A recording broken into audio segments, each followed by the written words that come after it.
Você curte filmes de zumbi? Você gosta de humor sem noção? Você é nerd? Então essa história aqui foi feita pra você. Shazukara!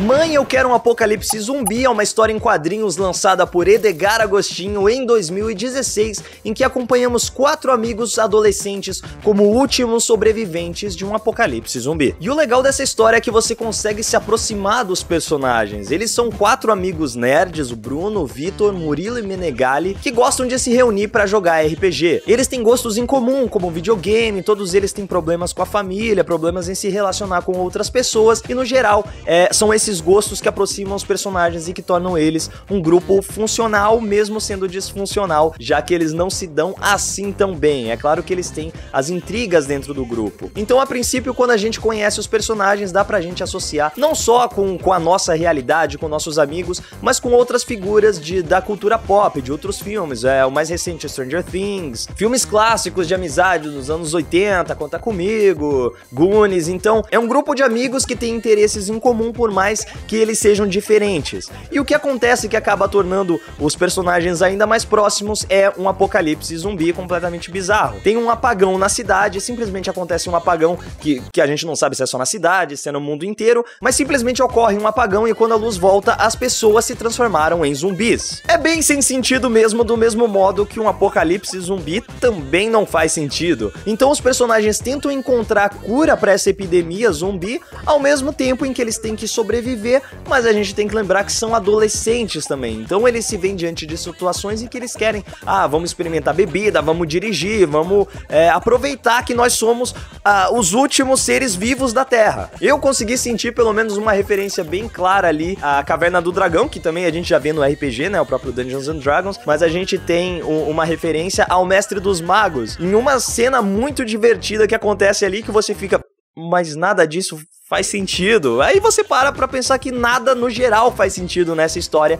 e é justamente esse o objetivo, é te tirar da realidade, e quando você tenta encontrar um sentido no que tá acontecendo, ela vem e desvirtua completamente, vira tudo de cabeça pra baixo, e você fala, ok, é uma história da mente de um cara maluco, é uma história maluca, e eu tenho que seguir essas regras. São as regras que não fazem sentido no mundo real, não fazem sentido nos quadrinhos também, mas que você tem que aceitar para que você consiga aceitar aquela história e se divertir. Os próprios personagens quebram a quarta parede em diversos momentos, então eles brincam com as leis da física, eles brincam com as leis que seriam aplicáveis nessa realidade, mas justamente por se tratar de uma história em quadrinhos, a gente tem liberdade para brincar com esses conceitos e deturpar esses conceitos de maneira que faça sentido nessa história, ou que não faça sentido, mas mesmo não fazendo sentido, é o caminho que ela tem que seguir. Uma coisa que me incomodou um pouco a princípio foi o estilo do desenho, não é um traço que eu tô habituado a consumir, então talvez isso tenha gerado uma estranheza inicial, mas depois que eu fui lendo mais algumas páginas já não me incomodou tanto assim, então simplesmente consegui aceitar. Mas uma coisa muito legal nessa arte é que ela é bem expressiva, então você consegue ver todas as nuances nos rostos dos personagens, os sentimentos ficam bem exagerados, bem carregados, é basicamente uma caricatura. E outro recurso muito legal que também a princípio eu tava demorando pra conseguir entender, é que nós temos 4 personagens e em diversos momentos eles são retratados dentro do carro, ou dentro de um prédio, dentro de uma sala, em que a câmera da cena, né, tá posicionada do lado de fora. Então pra gente saber qual personagem tá falando naquela hora, o Edgar utilizou um recurso que é colocar um rostinho do personagem ali no canto do balão. Ele podia ter usado balões diferentes, né, formatos diferentes, mas ele usou esse recurso e eu acho que funciona depois de um tempinho, quando você começa a entender quem é quem ali também, né, porque a princípio, como eu falei, esse estilo de arte, ele é exagerado, ele é caricato, mas em alguns momentos chega a ser quase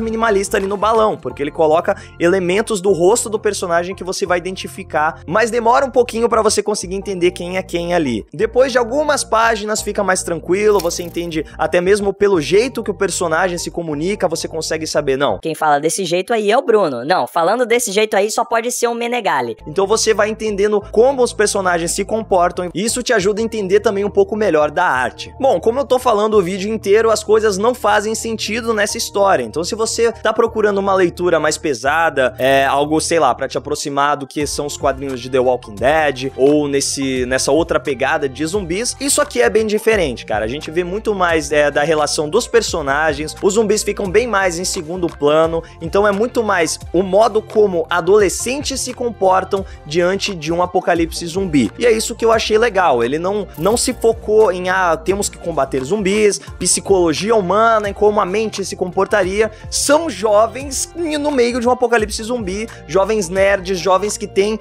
toda a bagagem de conhecer o que são zumbis, porque isso é outra coisa que acontece nesse tipo de filme, nesse tipo de história, em que quem tá envolvido no apocalipse zumbi nunca viu um zumbi. Então quando começa a aparecer, as pessoas ficam, nossa, o que tá acontecendo? E o retardado é devorado. Então aqui nessa situação, os jovens já sabem, na hora que começa o apocalipse zumbi, teve o apagão, voltou, eles já ficam, peraí, isso aqui é um zumbi.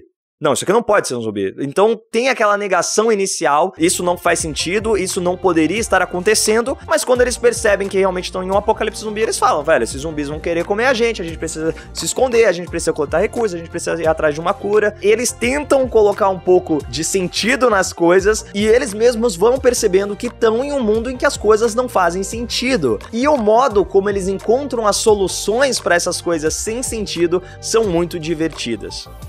Eu não sei quantas páginas tem isso aqui. Eu tô tentando ver aqui, ó, mas não tem. Ela não tem.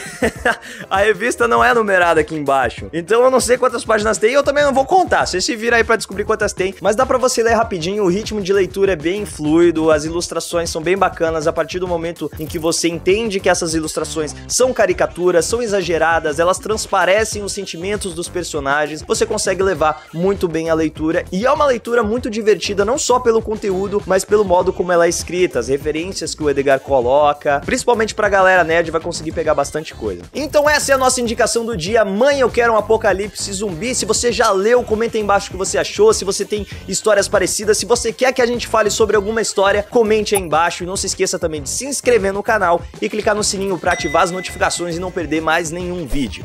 É isso, legionários, e que a força esteja com vocês.